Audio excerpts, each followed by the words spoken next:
peu comment ça va se dérouler. Les gens vont pouvoir comme ça continuer à Oui. rentrer. Encore une fois, bonjour à tous et bienvenue sur ce webinaire. Bonjour également à Sophie et à Sixtine qui sont avec moi sur ce webinaire et évidemment à l'équipe de FEI.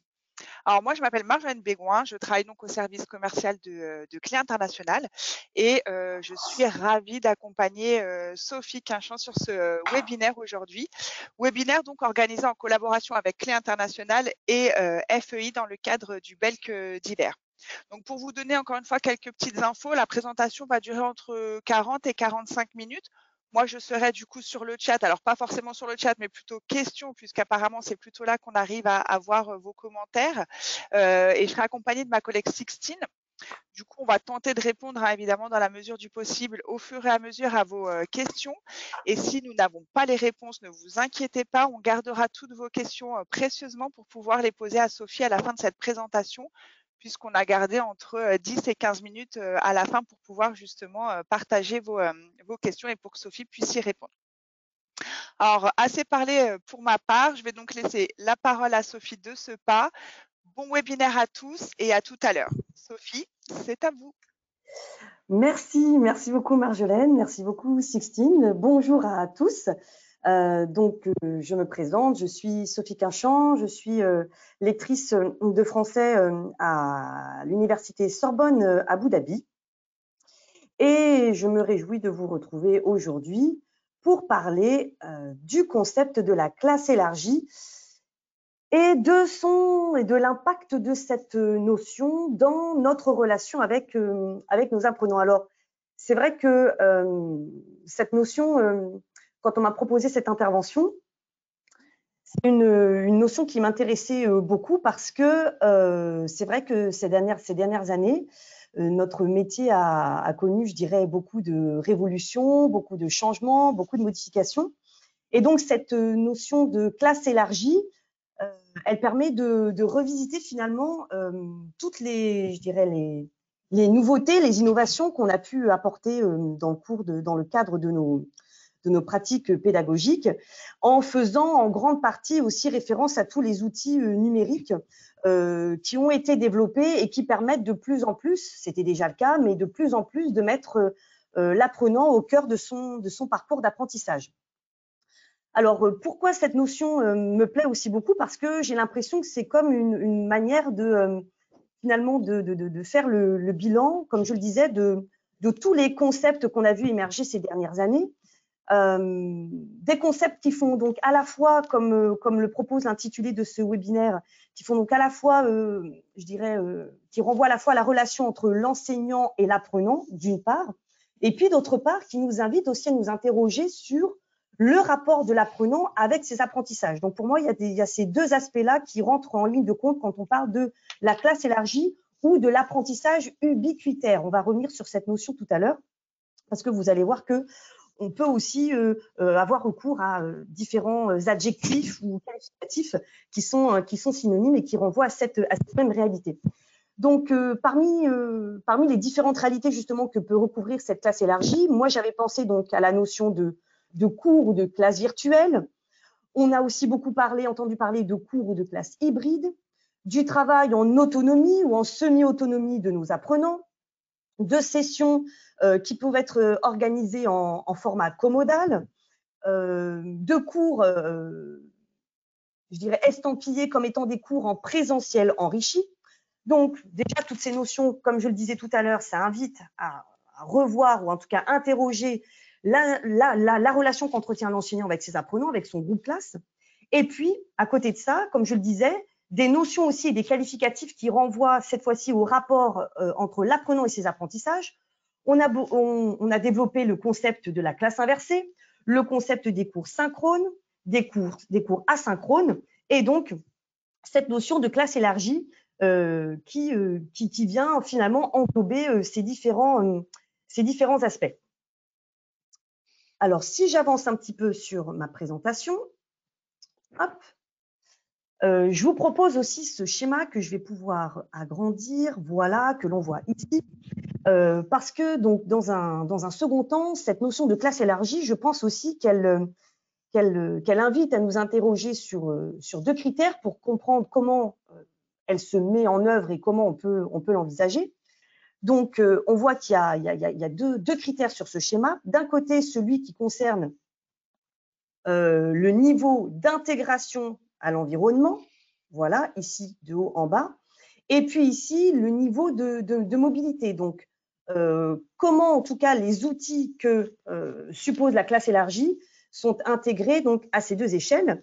Et comme on le voit également, ça fait référence à d'autres notions qu'on va se permettre d'expliquer dans un 3e temps.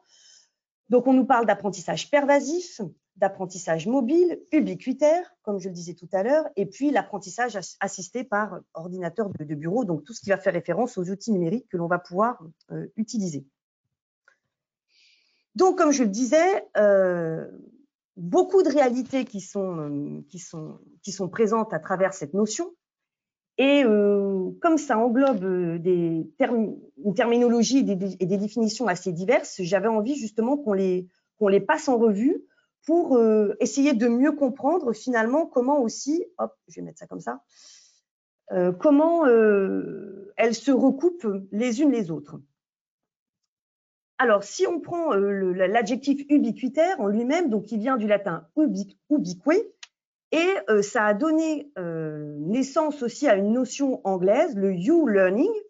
Et donc, ubiquitaire, on nous dit que ça se définit comme étant l'informatique qui est omniprésent dans un environnement. Donc ça, c'est intéressant parce que ça nous renvoie directement au premier schéma justement que je vous montrais.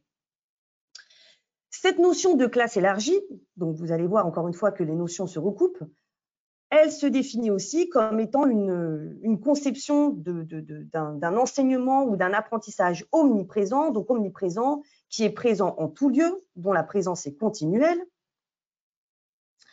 Un autre adjectif qui est peut-être pour le coup, lui, moins commun, mais parce qu'il vient d'un terme anglais, donc pervasive. Et pervasive, donc, il a été traduit là en français sur le schéma comme pervasif, mais donc en anglais, on va plutôt trouver des notions qui font référence également à l'omniprésence et puis à cette idée d'un apprentissage ou d'un enseignement qui se répand. Et enfin, dans un dernier temps, l'adjectif mobile. Donc tout à l'heure, avec ubiquitaire, on avait la notion de U-learning et donc avec mobile, le M-learning, qui fait donc cette fois-ci référence à tous les outils qui vont permettre finalement à l'apprenant d'être en mouvement, d'être mobile, tout en mettant en œuvre son apprentissage, puisque finalement l'autre phrase et l'autre devise, si je puis dire, qui accompagne cet apprentissage ubiquitaire et cette notion de classe élargie, c'est celle de partir du principe que finalement, aujourd'hui, nos apprenants peuvent apprendre où ils le veulent, où ils le souhaitent et quand ils le souhaitent. Donc, par rapport à cette conception, la question qu'on va se poser, c'est bien évidemment, nous, en tant qu'enseignants, comment réenvisager ou comment redéfinir notre rôle à partir de cette notion et à partir des différents outils dont on montrera, je dirais, quelques échantillons tout à l'heure, qui permettent à l'apprenant d'être encore davantage acteur de son apprentissage et de gérer le temps et le lieu où il souhaite mettre en œuvre son travail. Donc, on l'aura compris, le point commun, encore une fois, de toutes ces notions, c'est qu'il y a vraiment l'idée d'une accessibilité, et ça, je crois que c'est un mot important, il y a vraiment l'idée d'une accessibilité maximum qui doit permettre à l'apprenant de décloisonner son apprentissage. Donc, je crois que cette notion de décloisonnement, elle est aussi très, très importante. Et donc, ça nous invite, nous, à nous repositionner. Donc, comme on le voit ici, dans les trois catégories là, que je vous propose, dans les 3 cadres, donc apprendre n'importe où et n'importe quand. Donc, c'est-à-dire que les lieux et les moments où se développent les connaissances dépassent donc très largement les murs de notre classe. Ça renvoie aussi à une véritable architecture pédagogique et à la mise en place d'un environnement personnel d'apprentissage. Ça veut dire qu'on est dans une forme d'hyper-personnalisation de l'apprentissage, encore une fois, dont l'apprenant a les outils également en main. Donc, dans cet environnement personnel d'apprentissage qu'on appelle un EPA, on va voir tout à l'heure, encore une fois, qu'on a différents formats pour les mettre en place. Et puis, l'autre notion, l'autre mot d'ordre, si je puis dire, dans cette notion de classe élargie, c'est l'idée d'une flexibilité et d'adaptabilité qui permettent finalement d'envisager notre enseignement comme étant juxtaposable et modulaire. Donc, cette idée de module, je trouve aussi qu'elle est intéressante et j'y reviendrai un petit peu tout à l'heure parce que vraiment, c'est l'idée d'éléments qui s'imbriquent les uns dans les autres. Et je pense que aujourd'hui, c'est ce qui va véritablement créer la richesse de l'apprentissage du parcours, en tout cas de nos classes, de nos élèves et de nos apprenants. Donc, il y a véritablement, c'était déjà bien évidemment une notion capitale pardon, de rendre l'apprenant acteur à part entière de son apprentissage. Mais là, il y a cette idée d'autonomie, donc autonomie linguistique et aussi autonomie sociale.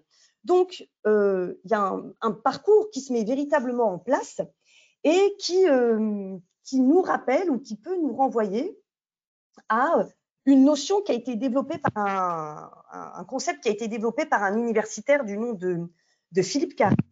Et cette notion, c'est la notion d'apprenance. Alors, cette notion d'apprenance, pour moi, elle renvoie donc à la fois à la notion d'apprentissage et puis aussi à une autre notion, donc sur cette idée de mobilité qu'on a vue tout à l'heure, à cette notion d'itinérance. Donc, dans sa définition, dans la définition que donne Philippe Carré, il définit ce concept d'apprenance comme étant un nouveau rapport au savoir et comme étant la disposition favorable, des dispositions favorables à l'action d'apprendre dans toutes les situations, alors qu'il qualifie de différentes manières, qui peuvent être des situations formelles, informelles, autodirigées ou non, intentionnelles ou fortuites. Donc là aussi, il y a des notions, des définitions qui sembleraient intéressantes de donner. Donc, j'ai décidé de porter mon attention sur certaines d'entre elles. Quand il nous parle, par exemple, quand on évoque des situations d'apprentissage intentionnel, ça veut dire, si on se met dans la peau de l'apprenant, qu'il apprend ce qu'il a prévu d'apprendre et qu'il est complètement conscient de son apprentissage. Donc, ça veut dire que le parcours est déjà préétabli.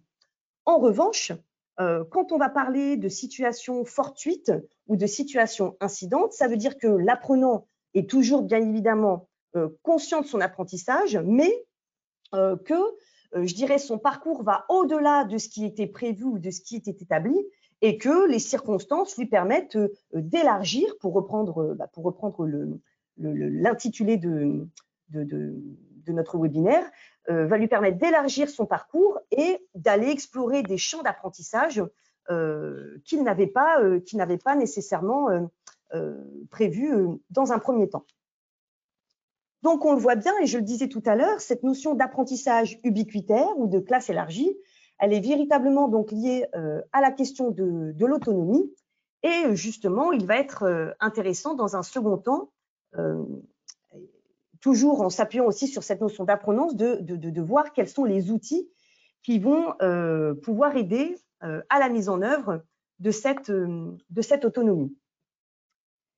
Et pour prolonger encore cette réflexion donc sur le concept de Philippe Carré sur l'apprenance, qui donc associe, comme je le disais, la notion d'itinérance et d'apprentissage, c'est vrai que ça peut également nous amener à réfléchir sur justement le modèle d'apprentissage, les modèles d'apprentissage qui sont à l'œuvre aujourd'hui, et finalement de l'envisager comme quelque chose qui s'effectue véritablement sur de la longue durée et pas dans je dirais, une période de temps clairement définie. Et ça peut nous renvoyer, ça nous fait penser également à cette notion qu'on appelle en anglais être un lifelong learner, c'est-à-dire vraiment un apprentissage qui se met en place tout au long d'une vie et tout au long d'un parcours qui n'a pas nécessairement de limite. Et ce concept d'apprenance, encore une fois, il va reposer également sur différents pôles, sur différents aspects. D'un côté, parce que c'est aussi important, bien évidemment, de prendre en compte le profil de l'apprenant, Donc, quelle est la disposition justement de l'apprenant par rapport à son histoire, par rapport à ses capacités à s'auto-diriger ou à réguler ses apprentissages? Quels sont dans un second temps peut-être les dispositifs avec lesquels il est le plus à l'aise? Et puis, à partir de là, justement, quelles sont les pratiques que lui va pouvoir mettre en place et qui vont lui convenir pour personnaliser son propre parcours? Donc ça aussi, je trouve que ça renvoie bien à cette idée de modules ou de connaissances, de champs que l'on juxtapose pour véritablement enrichir les notions ou la connaissance de la langue.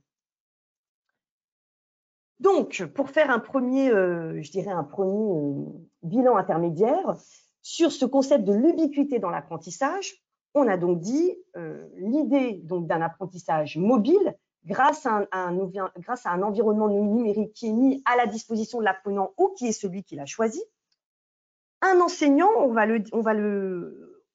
insister dessus tout à l'heure, qui se repositionne ou change finalement de rôle par rapport à l'apprenant et qui devient plus finalement peut-être un facilitateur, un médiateur et qui est là pour guider l'apprenant dans son parcours et surtout être également en mesure de le guider à l'extérieur de la classe. Et puis dans un troisième temps, hop, je vais mettre ça ici, dans un troisième temps, l'idée que cette classe élargie, cet apprentissage ubiquitaire, c'est intégrer l'apprentissage à la vie courante, personnelle et aussi professionnelle de l'apprenant.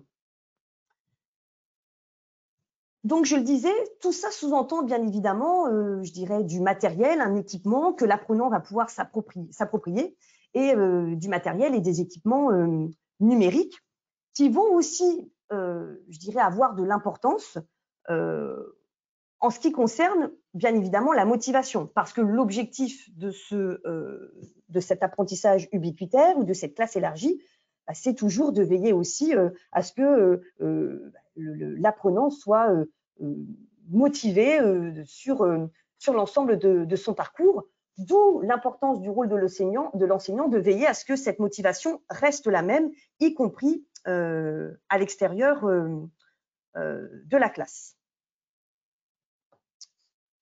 Alors, avant d'aller plus loin, et justement, puisqu'on parle des outils qui peuvent être mis à disposition, première catégorie d'outils que propose Clé Internationale, à travers le format d'une plateforme. Donc, je vous propose une petite vidéo qu'on va pouvoir regarder ensemble. Donc, peut-être juste confirmer que vous avez bien le son de la vidéo. Je pense qu'il ne devrait pas y avoir de problème, mais au cas où, n'hésitez pas à me le signaler. Peut-être Marjolaine et Sixtine si besoin. Donc voilà, une petite vidéo qui présente un outil possible sous la forme d'une plateforme et une plateforme qui ici se présente comme une plateforme de préparation aux examens du DEF.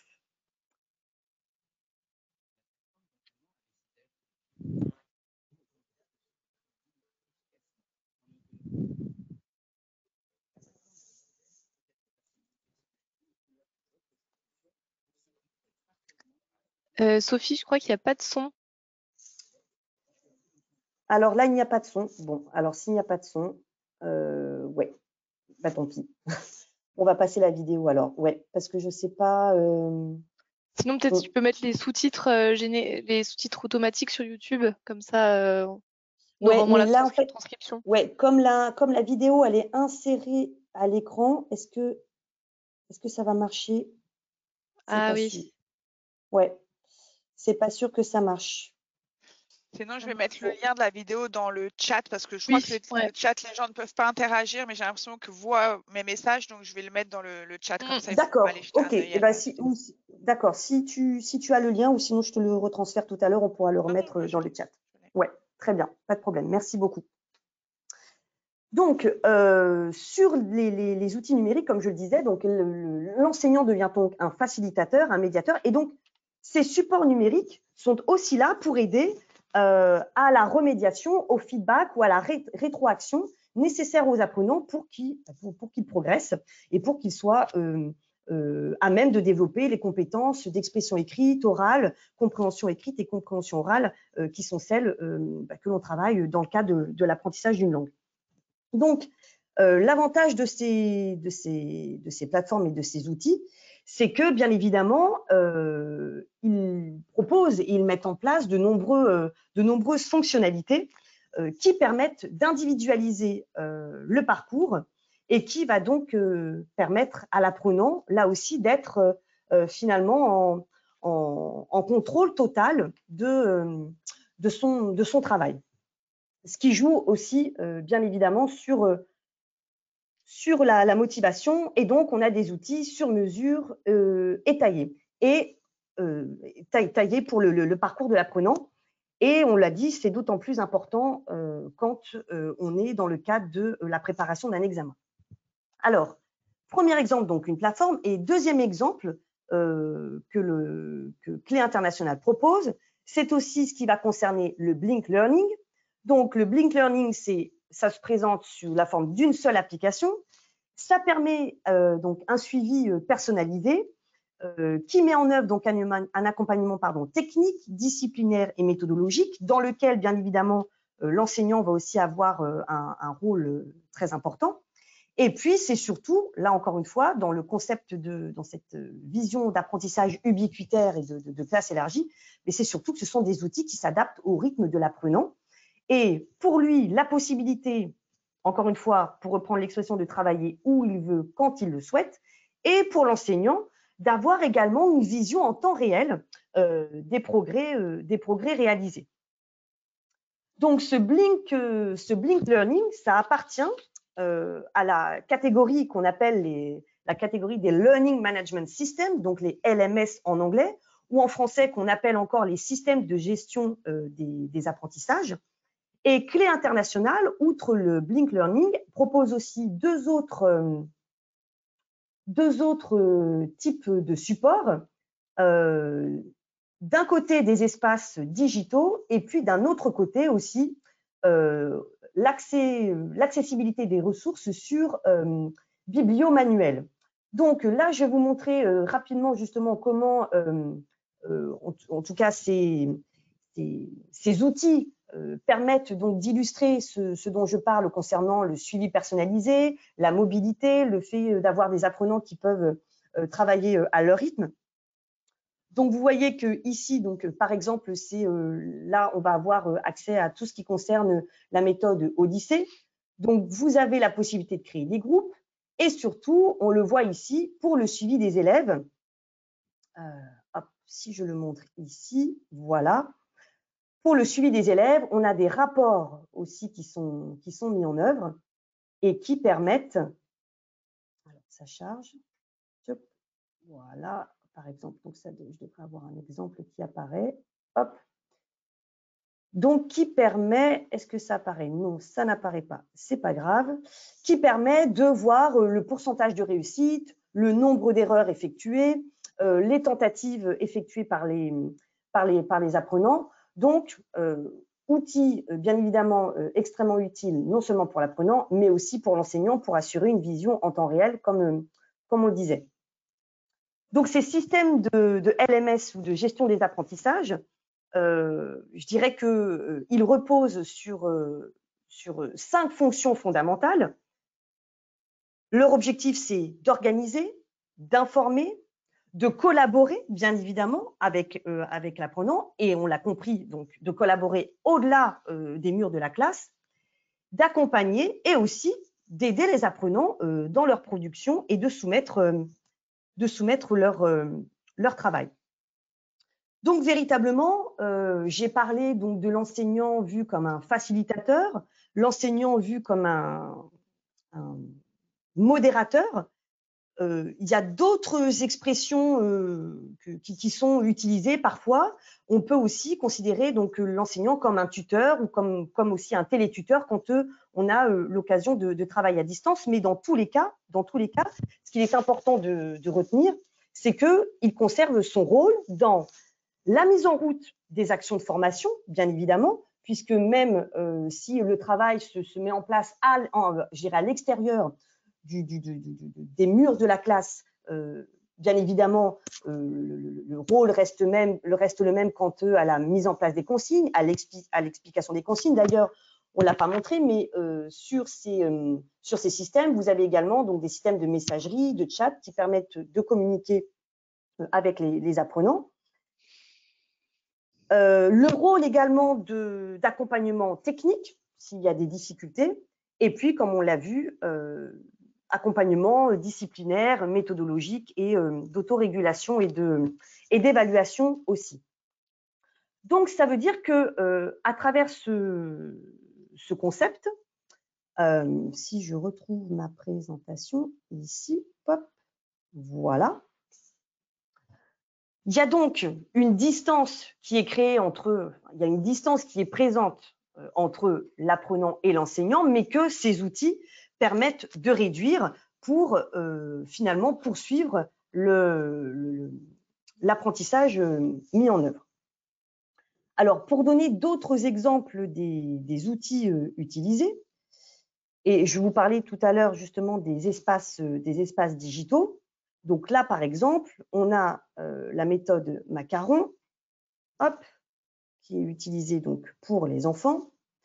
Et donc, on voit parmi les compléments utilisés et que l'apprenant auquel l'apprenant peut avoir recours de manière autonome, on a par exemple des jeux interactifs aussi qui sont proposés et sur lesquels l'enseignant peut, bien évidemment, soit il donne cette tâche à accomplir en plus du cours, soit il peut avoir aussi une visibilité, comme on l'a vu tout à l'heure, en temps réel. Donc ça, c'est un exemple d'espace pédagogique ici. Et puis, c'est pareil, voilà, par exemple, pour un autre type de public, cette fois-ci peut-être plutôt pour un public adolescent. Ici, vous avez également des ressources mises à disposition avec, voilà, notamment les audios. Et ça veut dire que pour l'apprenant, c'est aussi la possibilité de reprendre ce qui a été fait ou pourquoi pas de prolonger son travail et de prolonger son parcours.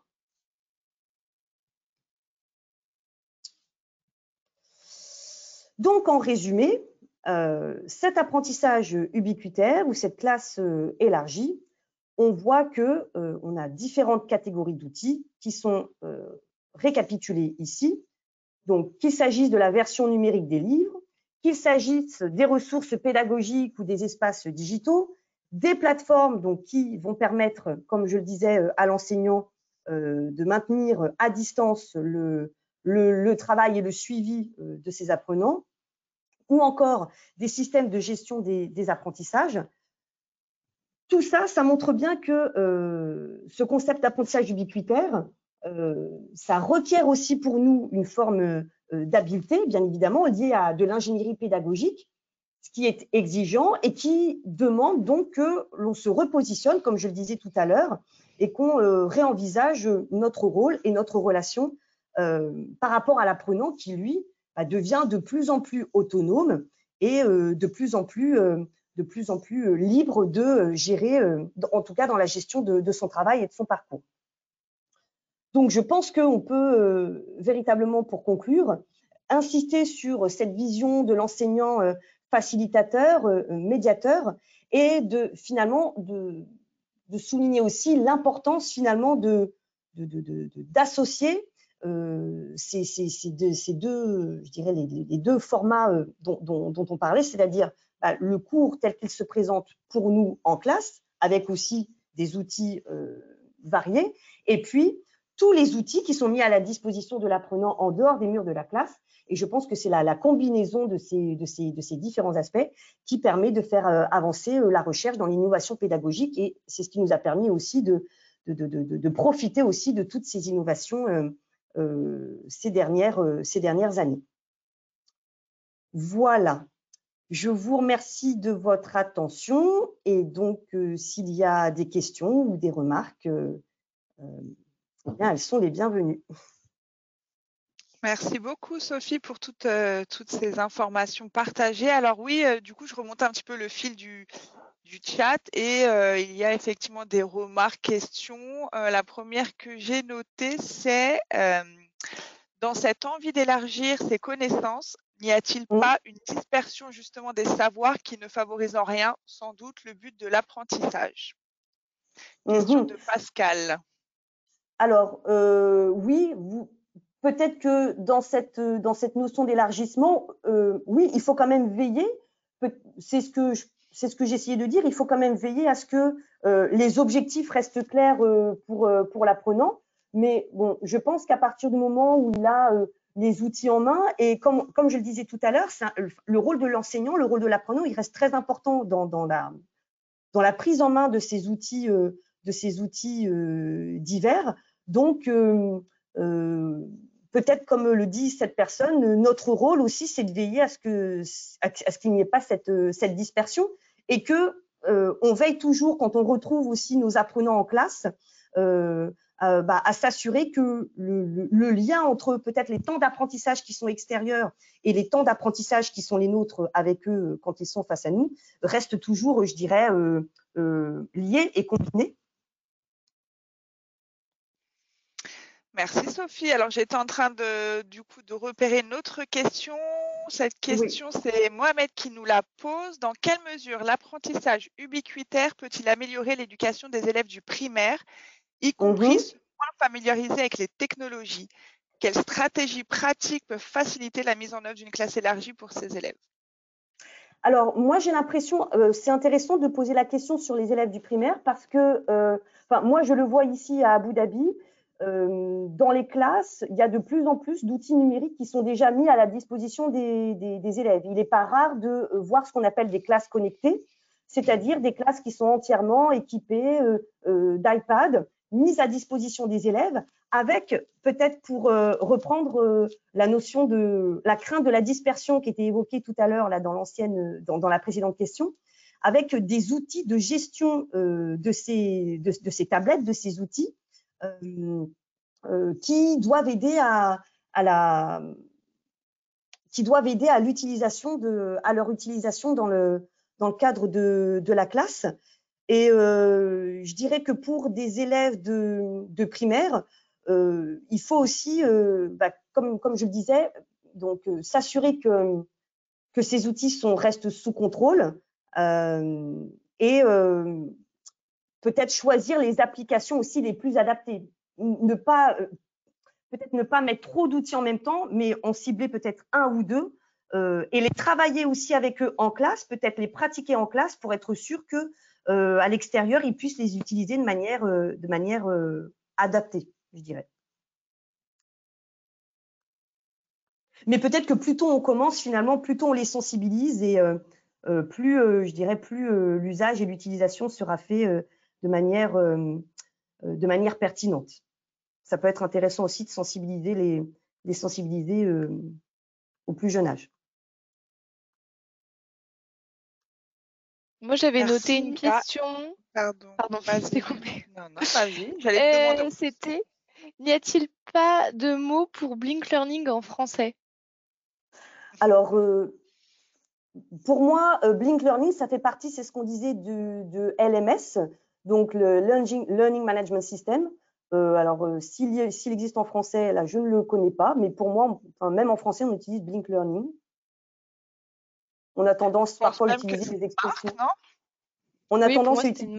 Ouais. On a tendance à garder les expressions anglaises comme ça, ouais, tout à fait. Merci.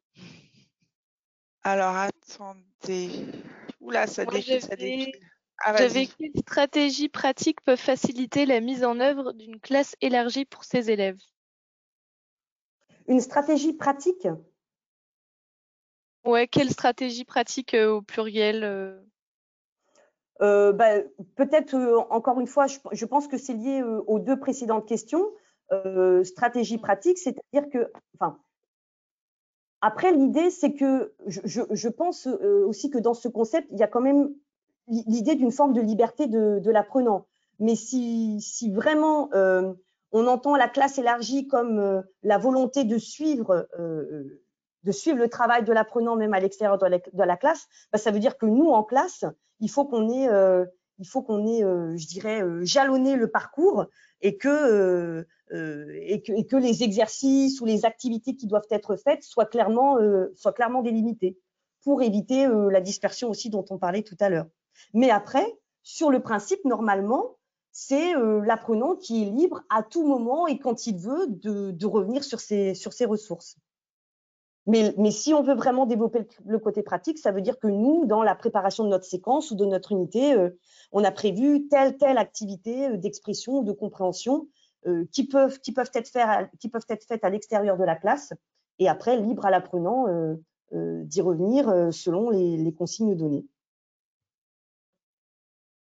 Alors moi, j'ai repéré une nouvelle question. C'est Michel qui nous la pose. Et du coup, ça dit, vous nous avez présenté des plateformes d'apprentissage, mais quid de l'accompagnement de l'apprenant dans la prise en main de la multitude d'outils à sa disposition aujourd'hui en ligne, chaîne YouTube, chat GPT, applications permettant d'échanger avec les natifs, etc.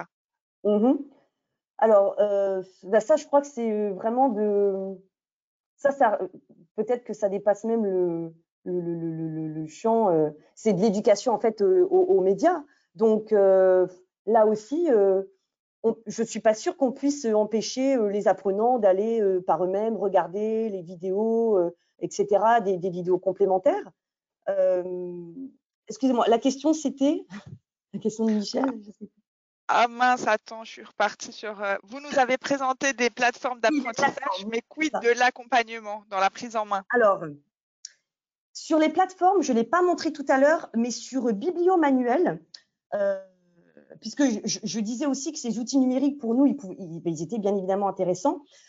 Sur Bibliomanuel, vous avez la possibilité, donc outre l'accès aux ressources du livre numérique qu'on peut projeter en classe et qu'on utilise en classe, on a aussi la possibilité de personnaliser les cours. Et par exemple, sur Bibliomanuel, vous avez une section qui s'appelle Mes cours. Et dans cette section, on est libre d'ajouter les ressources que l'on souhaite également utiliser. Donc peut-être, là aussi, parce que ça attire mon attention, là, cette notion de dispersion là, tout à l'heure. Donc pour éviter la dispersion, on choisit, nous peut-être en amont, si vraiment on veut cibler une vidéo en particulier, on peut choisir ces vidéos, les mettre dans mes cours et les partager avec les apprenants dans la partie devoir. Il y a aussi une partie devoir, on peut poster le travail et donc à ce compte-là, on s'assure, on a des options pour s'assurer que le travail a été vu ou que la vidéo a été vue par les apprenants. Donc ça veut dire que nous, on peut délimiter ça au préalable. Merci. Alors, ah mince, j'en avais une autre. Je ne sais pas si tu en as aussi, Sixtine, ou si tu en as repéré. Oui, Moi, juste en dessous, quelle particularité pourrait avoir la classe élargie pour des apprenants migrants en France? Alors, pour des apprenants migrants, alors la classe élargie, là, j'avoue, c'est une bonne question. Ça mériterait peut-être d'y réfléchir un petit peu plus davantage parce que ça reste quand même un public particulier. Pour des migrants, je sais pas.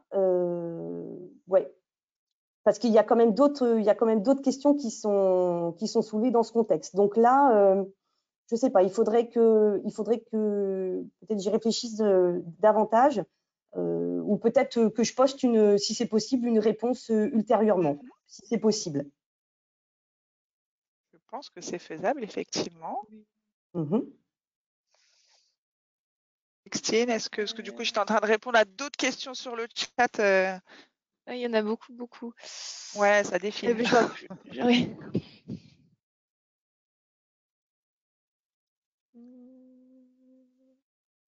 Existe-t-il une plateforme pour le DALF?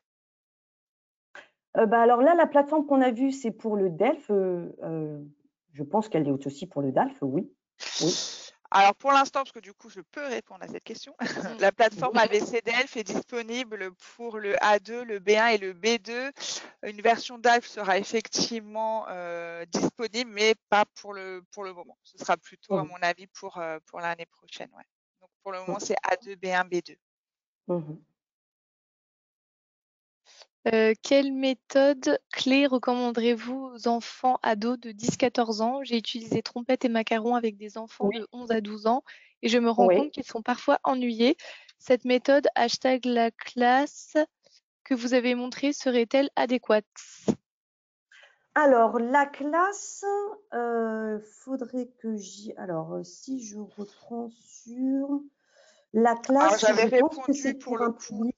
Oui. Ouais, c'est plutôt pour un public lycéen. J'avais répondu à cette question dans le Mhm. chat. Ah oui, en privé, parce Effectivement, que j'ai pas plutôt vu la réponse. 10-14, c'était plutôt la méthode GEM. D'ailleurs, alors je sais plus qui a posé la question.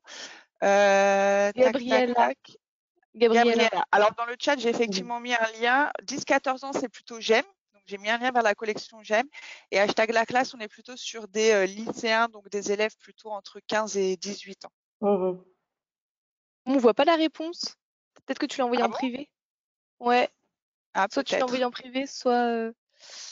J'ai une autre question. Comment encourager la trace écrite comme soutien à l'apprentissage dans le travail autonome en ligne? Alors, bah, ça peut aussi se faire, je dirais que ça peut se faire via aussi ces plateformes ou ces outils numériques. Là aussi, ça peut être posté une consigne. On peut aussi envisager la mise en place de blogs aussi, par exemple. La mise en place de blogs. Là, ça permet aux apprenants de rester en contact et puis d'échanger sur des thèmes aussi de la vie quotidienne. Il y a le chat, on a vu tout à l'heure sur Biblio Manuel, il y a une fonction chat. Donc ça peut être intéressant aussi à utiliser. Ouais. Alors, il y a Pascal qui répond à une question qu'on se posait tout à l'heure sur une traduction potentielle de Blink Learning en français et qui nous propose apprentissage diversifié. Bon, Ah. très bien. Voilà, petite Mais, tentative. mais comme vous le disiez, oui, Marjolaine, c'était aussi l'idée d'une marque, en fait, Blink Learning. Ouais. Mais bon, pourquoi pas. Blink Ouais. Learning à la base, c'est une marque. Mais après, si on veut Ouais. effectivement traduire, pourquoi pas. Ouais. Ah, merci pour cette proposition. Bah oui, du coup, je la voyais, je me suis dit comme ça, je vais partager avec l'ensemble des Mm. collègues. Bah, j'ai l'impression qu'on a fait le tour, hein. Il y a eu pas mal de réactions effectivement sur les questions, mais je pense qu'on a fait plutôt le tour de celles qui avaient été posées en direct. Donc voilà. Je pense qu'on va conclure là-dessus, non? Sophie, est-ce que vous aviez non, un petit mot de Non, la mais fin? non, mais moi je suis contente d'avoir eu ces questions. Si après, comme on le disait, s'il y a la possibilité de rebondir ultérieurement sur une ou deux questions là qui ont été posées, qui sont des questions intéressantes, oui, pourquoi pas. Bah, je pense que ce sera tout à fait faisable. Alors, il reste Mhm. quelques petites minutes, donc je vais en profiter juste parce qu'on a eu des questions par rapport à des attestations. Donc, effectivement, des attestations vous seront envoyées automatiquement via GoToWebinar. Alors, je pense que c'est le lendemain. Je ne sais pas, Sixtine, si c'est directement ou c'est le lendemain. Je n'ai pas trop les délais, mais en tout cas, une attestation sera envoyé. Un replay aussi, puisque certains ont pris en cours, donc se disaient qu'ils avaient raté une partie et que c'était dommage. Nous avons enregistré cette présentation, donc un replay sera disponible, vous sera d'ailleurs certainement envoyé. Et puis, je pense que la vidéo sera aussi sur la chaîne YouTube de Clé International, non, Sixtine? Oui. Ouais. Oui, Donc oui, voilà, tout vous à fait. pourrez revoir cette présentation. Il ne me reste plus qu'à remercier encore vivement Sophie pour cette intervention, Sixtine pour son assistance précieuse sur le chat parce qu'il y a eu pas mal effectivement de questions, de remarques et autres. Et puis merci à vous tous d'avoir participé. Alors je voulais pas vous faire peur Sophie, mais on était presque 400 en fait sur ce webinaire. Donc voilà, maintenant que c'est terminé, je peux vous le dire. Voilà. Mais non, mais je suis ravie. Merci beaucoup et merci Ouais. à tous. On ne peut pas se Merci à parler, tous de votre mais merci participation. à tous. Ouais. Oui, vraiment, merci beaucoup. Oui. Merci encore à vous, Sophie. Et puis, bonne journée, bonne soirée, bon après-midi à tout le monde, puisqu'on a vu que les gens étaient connectés effectivement de partout dans le monde. À très Oui. bientôt. Au revoir. Merci beaucoup. Au revoir. Merci beaucoup. Au revoir.